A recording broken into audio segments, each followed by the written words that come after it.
किस colour की चड्डी पहने हो? किस कलर के चड्डी?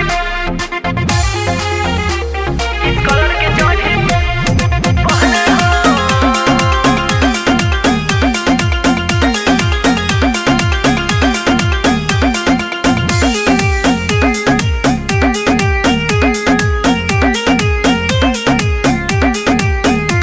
ए भाई सुना रोजे रोजे देवेले ध्यान में हरी पखीस बड़े बानी परेशान। का कहिए भाई बड़ा परेशान बानी। सुना ए भाई सुना रोजे रोजे देवेले ध्यान में हरी पखीस बड़े बानी परेशान। किस कलर की चड्डी पहने हो?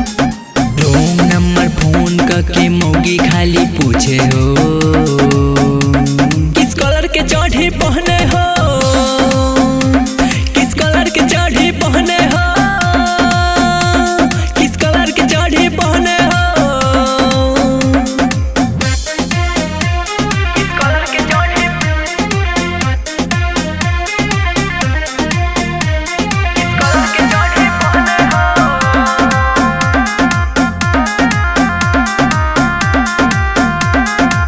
पूछे ले खाली ऊ गंदा गंदा बात रे, मन करे वो करा के मारी दुई लात रे। किस कलर की चड्डी पहने हो? दिमाग खराब बाटे वो कर हमरा के बुझे ले नो कर, ओकरा अलावा हमरा के कुछ नहीं कहे हो। किस कलर के चड्डी पहने हो, किस कलर के चड्डी पहने हो, किस कलर के चड्डी पहने हो। किस कलर के चड्डी?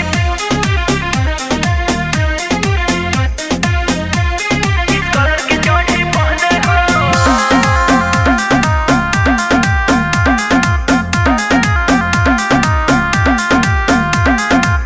करेले फोनवा पर गंदा इशारा, गरम भइल बा वो करे पे पारा। पूछे ना हमारा हलवा, निक नहीं लागे ओकर चलवा। लकी बिदर्दी लखन बतिया इहे सब सुने हो किस कलर के चड्डी पहने